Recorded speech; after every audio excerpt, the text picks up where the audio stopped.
It's an iconic picture postcard view. It's a welcoming place, just 300 or so year-round residents, who enjoy welcoming the many thousands of visitors who come here time and time again. A place where there's a real sense of community, and real pride that only comes from a hard-won heritage. That's how it's always been at the Isle of Whithorn. More so in recent times, the community has had to remain vigilant in ensuring that their little village and harbour doesn't slip off the edge of the map. Literally. Here, at one of Scotland's most southerly extremities, at the tip of the Machars Peninsula, there are times when life can be more than a little challenging, and not just with the weather. In 2001, in common with much of Dumfries and Galloway, local farming was devastated by foot-and-mouth disease. Still reeling from the loss 15 months earlier of the Solway harvester and 7 local crew, the community was in lockdown. Tourists stayed away. The rural economic lifeblood of the area came perilously close to stalling. Back in 1998, a few members of the community had formed Isle Futures, a voluntary association with the stated intention of assisting the village's environmental, social and economic development. As the foot-and-mouth restrictions began to be removed, Isle Futures seized on the opportunity to begin a program of regeneration. Trumpeting local food, fishing and farming as the area's greatest resources, the community welcomed back the visitors to tell them their story and enable local businesses to show off their bounty. The Isle Hamefaring, as it became known, has been an annual event ever since, with hundreds of visitors returning each year, just like a reunion, renewing old friendships and making new ones. So committed are they that many now own a place of their own in the Isle. For local food and craft producers, the Hamefarings become a must-attend highlight of their business calendar. The force of volunteers needed to help manage the event isn't quite on a biblical scale, but cooks, riggers, technicians and helpers of all descriptions weigh in willingly. Isle Futures' objectives are focused on a wide age group. The number of youngsters are increasing. So too are our older residents. And most of them will come here, St. Ninian's Hall at the centre of the village, to enjoy the activities of many clubs and organisations.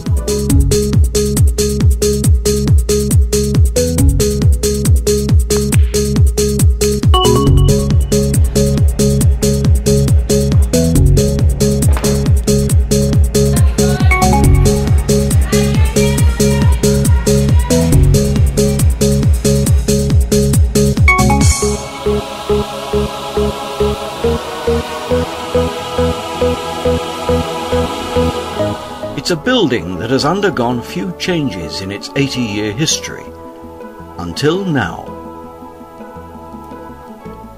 Some effort into it! Right, off you go.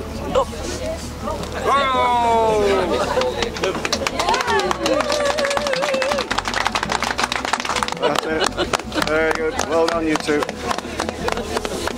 Back in 2005, following a community-wide survey, Isle Futures began to investigate the feasibility of assuming management control of the building. The longer-term vision was for outright ownership. But first, we had to learn from others. There were visits to other halls in different parts of Scotland to learn from other communities' experiences. And our enthusiasm was to be heightened by the success of the village in a prestigious national award. The overall winner of Scottish Community of the Year 2004 is the Isle of Whithorn Community Council.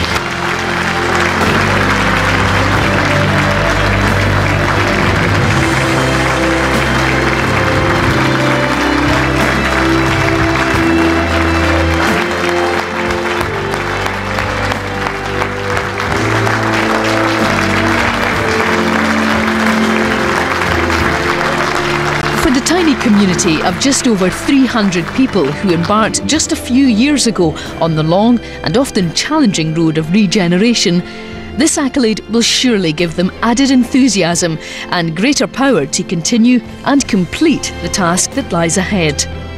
Arduous negotiations with the local authority were to eventually bear fruit. This was just the start of even harder work. We'd taken over a building that was in need of more than a lick of paint. It wasn't long before the hundreds of hours of volunteer work soon became thousands.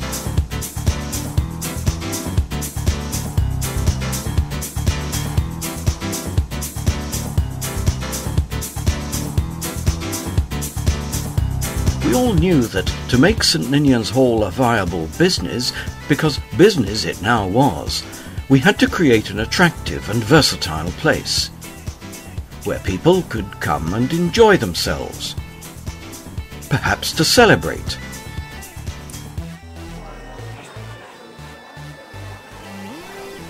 or demonstrate so that others might learn. A place where people from other parts would be prepared to travel. Funded by grants from Creative Scotland, state-of-the-art projection and theatrical staging equipment was bought to make St Ninian's Hall Scotland's most southerly cinema. Now the hall hosts stage plays, concerts and talks, social movies and meal nights, and an increasing number of group activities for all ages.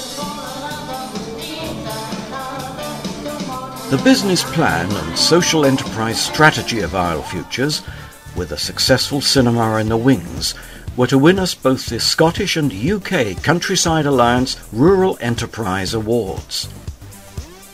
Driven on by this success, Isle Futures and its team began its most challenging project, to prepare a submission to the Big Lottery Fund for the construction of a new annexe for St Ninian's Hall. The purpose? To provide year-round catering and retail facilities to complement the activities centred on the hall, as well as better serve residents of the Isle and be an attractive venue for visitors.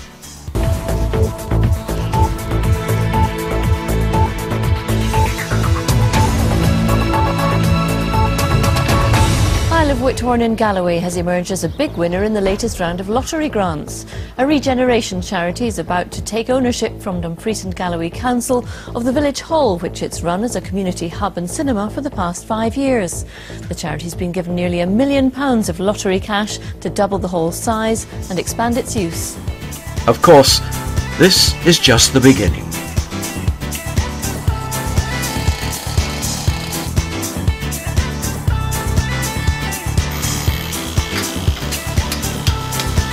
Between now and the early autumn, we've a lot of planning and preparatory work to do. Preparing for the launch of a whole new community-owned enterprise is both daunting and exciting. It couldn't be a better time for you to become involved, to share in the enjoyment of knowing that this is for us, the Isle.